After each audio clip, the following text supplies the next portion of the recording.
हिशोब ज्यांनी मागितला, जे पक्षाच्या जीवावर म्हणते ज्यावेळेस 50 वर्षाचा हिशोब मागितला जातात त्यावेळेस मूग घेऊन गपचीप बसणाऱ्यांना माझी आता इथलं पुढचं आहे का? तुकाराम बाळाला विचारलं मी, दादा 72 साली दुष्काळात तुम्हाला समजत होतं का?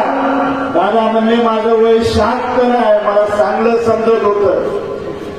ज्या ज्या गावात या तालुक्यातल्या प्रत्येक गावात दादांसारखी माणसं आज हयात आहेत त्यांना विचारा 72च्या त्या दुष्काळात या तालुक्यातल्या गोरगरीब जनतेला हाताला काम नव्हतं, त्यावेळेस हाताला काम देण्याचं मोलाचं कार्य स्वर्गीय आबासाहेबांनी केलं. काम मिळालं म्हणून संसाराला पैसा मिळाला आणि पैसा मिळाला म्हणून त्या दुष्काळाच्या अडचणीच्या काळामध्ये या भागातला आणि या तालुक्यातला गोरगरीब जनता जिवंत राहू शकली. हे आबासाहेबांनी काम केलं. 90च्या दशकामध्ये रोजगार हमीच्या माध्यमातून डाळिंबाची रोपं दिली. रोपं दिल्यानंतर लावायला खड्डे खणायला अनुदान दिलं गेलं. बागाच्या बागा लावल्यानंतर पाण्यासाठी ड्रीपच्या नळ्यांसाठी सुद्धा सरकारला भांडवल अनुदान दिलं. मध्यंतरीच्या काळामध्ये खेड्यासारखा रोग असला, रोगाने डाळिंबाची फळं खराब होऊ लागली आणि ज्या ज्या वेळेस रेल्वे आला त्या त्या वेळेस तत्कालीन सरकारला भांडून स्वर्गीय आबासाहेबांनी या भागातल्या आणि तालुक्यातल्या कष्टकरी डाळिंब बागायतदार शेतकऱ्यांच्या खात्यावरती कोट्यावधीचा निधी दिला. हे स्वर्गीय आबासाहेबांनी केलेला आहे. 50 वर्षाचा हिशोब मागू नका. 50 वर्षाचा हिशोब जर द्यायची पाळी आली तर तुमचं जीवन पुरणार नाही एवढा उपकार स्वर्गीय आबासाहेबांनी केलेला आहे. कोण जर म्हणत असेल पाणी आम्ही आणलं आणि भविष्यात पाणी आम्ही सोडणार आहे, तुमच्यासारख्या कार्यकर्त्यांना स्वर्गीय आबासाहेबांनी सोबत घेऊन 25-30 वर्ष पाणी परिषदा केल्या आणि 97 पासून त्यांना 7 दीपदाबांनी दिली. या भागामध्ये विशेष करून पश्चिम महाराष्ट्रात ज्या ज्या वेळेस या राज्याचे सन्माननीय मुख्यमंत्री देवेंद्रजी येतात, या देशाचे केंद्रीय मंत्री सन्माननीय नितीनजी गडकरी साहेब येतात, त्या त्या वेळेस त्या दोन्ही नेत्यांनी स्वर्गीय आबासाहेबांचं नाव आदराने घेऊन सांगितलं की या भागाला पाणी फक्त आणि फक्त स्वर्गीय आबासाहेबांनी दिलेलं आहे.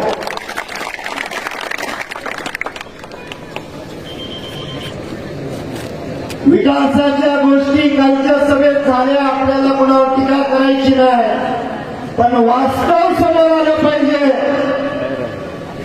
आबा तुम्ही विधानसभेला उभारला होता, मी विधानसभेला उभारलो होतो आणि गावागावातून प्रचाराच्या गाड्या फिरत असताना LED स्क्रीन लावून प्रचार केला गेला, सभेतून प्रचार केला गेला आणि प्रत्येक गावाला कोट्यावधीचा निधी आणला गेला म्हणून सांगितलं गेलं. सुरुवातीच्या 15 दिवसात प्रचारामधून 4.5 कोटीचा आकडा बाहेर आला. तिसऱ्या आठवड्यात तोच आकडा 5,000 कोटीवर गेला आणि शेवटच्या आठवड्यात तोच आकडा 6,000 कोटीच्या वरती गेला. पराभव झाल्यानंतर त्यांच्या गावात चिंतन सभा झाली आणि चिंतन सभेतून तोच आकडा 7,000 कोटीपर्यंत नेला गेला. अरे दादा 7,000 कोटी आणलं तर आता रस्ता का देत आहे, आता डीपे का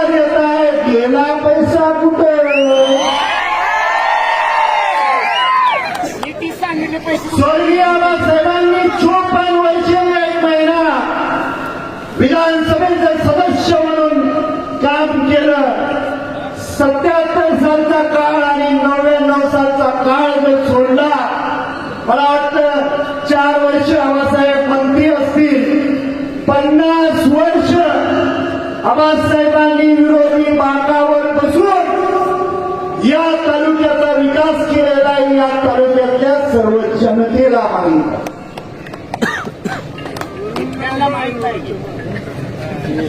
आज या कोळागणाचे उमेदवार सन्माननीय छायाताई सोपान कोळेकर, तुम्हाला सर्वांना माहित आहे सोपानदाजी आणि तुकारामदाजीची गोडगोळी, त्यांच्या माध्यमातून डाळिंबाच्या शेतीच्या माध्यमातून या भागामधल्या गोरगरीब जनतेची सेवा त्यांच्या हातून घडलेली आहे.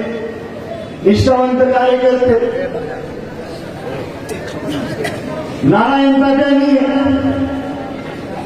जुळणी आणि हातीत पंचायत समिती गणाची सेवा केली. अकाली निधन झालं.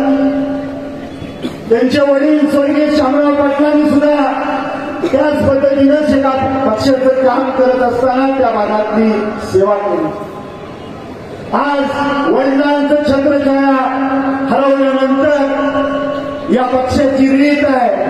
म्हणून अमृत पाटलांना आपण उमेदवारी देत असताना घरातल्या प्रत्येक गावातल्या कार्यकर्त्याला विचारलं की बाबांनो, तात्यांचं अकाली निधन झाले, आपण द्यायची का? प्रत्येक गावाने सांगितलं आमची महागार आहे, फक्त आणि फक्त आम्ही अमृत पाटलाच्या पाठीमागे आहे.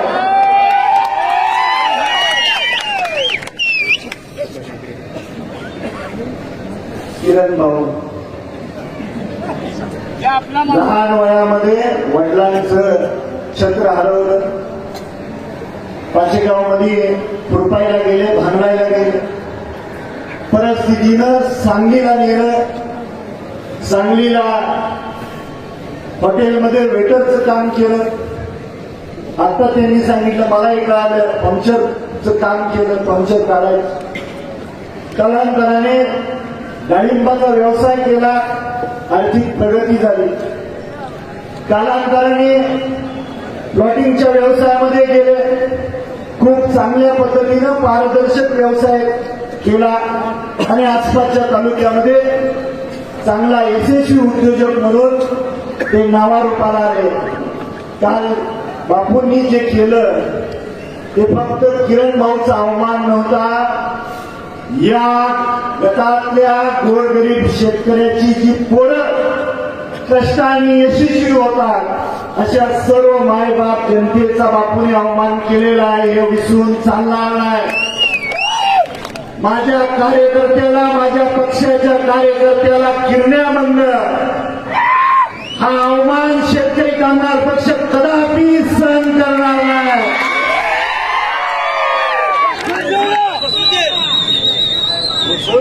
आणि त्याच्यापेक्षा पुढचं पाहून बापू माझ्या कार्यकर्त्याला जेलमध्ये घालण्यापेक्षा तुमचं सरकार आहे, मी गणपतराव देशमुख साहेबांचा नातो आहे, मला जेलमध्ये घालून दाखवा. कशाला गरीबाच्या मागे लागलाय? आणि इथून पुढच्या काळात ज्या पद्धतीने 50-60 वर्षाच्या काळामध्ये स्वर्गीय आबासाहेबांनी या तालुक्यामधल्या गोरगरीब जनतेची सेवा करत असताना दीपकबाबांनी साथ दिली, पण या दोघांनी सुद्धा या तालुक्यातल्या गोरगरीब जनतेवर अन्याय करण्याची भाषा कधी केली नाही, दडपशाहीची भाषा कधी केली नाही. तुम्हाला कुणाला जरी बघायचं असेल तर शेतकरी कामगार पक्षाच्या कार्यकर्त्याला कुणाच्याही केसाला बाबासाहेब देशमुख हात लावून देणार नाही.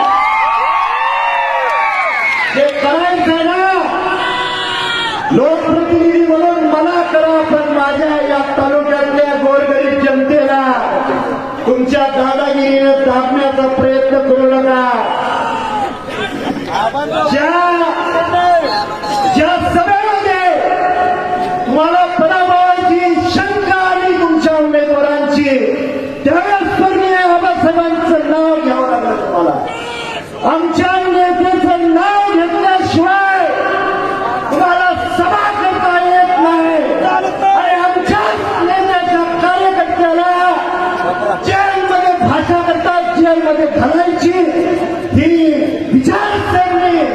या तालुक्याला कधी शिव दिली नाही आणि भविष्यात आम्ही कधी शिव देणार नाही, हा माझा तुम्हाला शब्द आहे.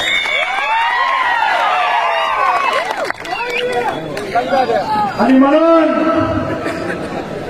जर कोणाला धाडस करायचं असेल तर बाबासाहेब देशमुखच्या समोर येऊन जेलमध्ये घेऊन जावा. उद्या येतो, आत्ता येतो, पण माझ्या कार्यकर्त्याला मी हात लावू देणार नाही. माझ्यात तेवढी धमक आहे.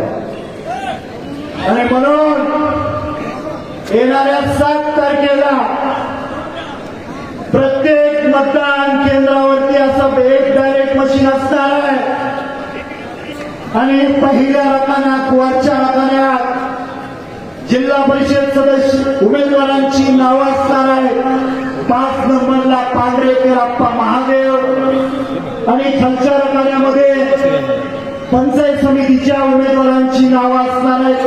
गोळा पंचायत गणामध्ये 3 नंबरला कोळेकर छाया सोपान यांचं नाव आहे आणि हातीत पंचायत समिती गणामध्ये 2 नंबरला पाटील अमृत नारायण यांचं नाव आहे. या तिन्ही उमेदवारांच्या नावासमोरचं चिन्ह आहे नारळ आणि नारळासमोरचं बटन दाबून बहुसंख्य रूपाने मतदान रूपी आशीर्वाद द्यावा.